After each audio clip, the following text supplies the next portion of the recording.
The time, right? The holidays are the most wonderful time of the year, but also at this time of year, a lot of people are struggling with additional stress and challenging emotions that can cause them overindulging in alcohol and substances. We've got Dr. Jody Ryan to join us to talk about navigating the holiday season. First of all, thank you for waking up early and joining us. Yes, thanks for having me. 100%. Okay, we know that people kind of go above and beyond, let's say. You know, we've got parties, we've got things going on, you know, the holidays for the next couple of weeks. By how much more do you think people are consuming things like alcohol, and is it more than they're actually registering? Yeah, and you know, during the pandemic, people were certainly drinking more, and Coloradans in particular. And there was a recent study that came out that showed that people have doubled their consumption from Thanksgiving to New Year's, which for me was a bit of a surprising statistic. However, when I thought about it, you know, we're invited to so many more events, right, with family and friends and even work events, and usually alcohol is present. And so really it's more opportunities to drink. And I think that's what drives the consumption increase during the holidays. Do you think people register that that's happening? Or are they adding that up in their head? Yeah, you know what? I think some may, but most may not. And you know, when I read that study, it gave me pause as well. So I think that it's really important to be mindful, right? Yeah. Mindful. You know, I think people are mindful of how much they're eating, but I think it's also to be mindful about how much you're drinking too. I mean, is there considered a healthy level of drinking? Is that even a thing, or should we just throw that out the window? Well, that's a good question, because I was trained that there was a healthy amount of alcohol, and it was defined as 1 drink per day for a woman, and no more than 3 per event or occasion. Okay. And for men, it was 2 drinks per day and no more than 4 drinks per occasion. And I would talk to people about the healthy limits with regularity, and there was a study before the pandemic and then 2 others during the pandemic that kind of debunked that. And really, there's no healthy limit. There's no amount of alcohol is healthy.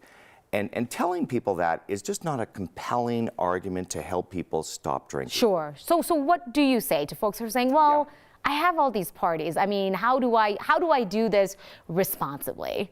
Yeah, and I think that it's important for people to look at their own relationship to alcohol, find out what's important to them. And so let's say your goal is to lose weight, or let's say your goal is to sleep better, or to have more energy during the day, or it's to save money, you know, given the inflation right now. Yeah.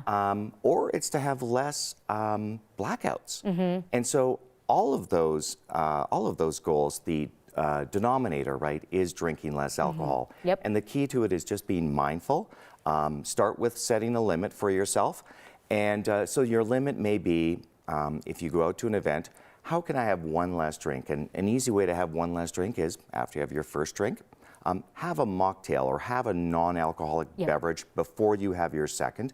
And that will really help you stay focused on what your goal is that evening.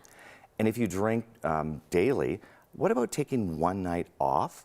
Or if you tend to drink on weekends, instead of drinking Friday and Saturday, take 1 night off and do activities that don't involve alcohol. Right. I think it's so important, right? Just to be aware of it. You kind of get caught up in the holiday festivities and aren't always watching for this. What would you say are some of the most common triggers, and what is your advice to folks? Yeah, so I think it is helpful to be mindful of people, places, and time of day, right? So, you know, there may be people that you tend to go out and drink with, or places you tend to go, and or it may be time of day, like after you get back from work, right? You're a bit stressed. What do? You may have a drink, and you may have a drink with somebody that you care about, right? Or you enjoy being around. And what about mixing that up?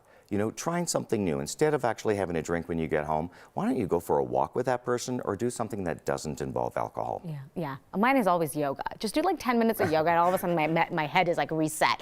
Thank you so much. And I think it's good perspective and good timing, you know, with the next couple of weeks coming up. We really appreciate it. We are out of time. If people need to go online to find resources, where do you usually direct them? There's lots of resources online. Talk to your primary care provider. We have, or if you have a therapist, talk with your therapist. If you don't have a therapist, we have a new on-demand therapy program. No insurance is needed. It's called Therapy Direct. People can access it 9 to 5:30, Monday to Friday. Yeah. And they can gain access to a therapist for 3 sessions. That's fantastic. Yeah. Yeah. Or go to wellpower.org, and Yeah. we've got an access line, and people can actually engage in services that way. Awesome. Thank you so much. Yeah. I always appreciate it. And thanks for spending some of your time with us. Thank you. Thanks for having me. We'll be right back.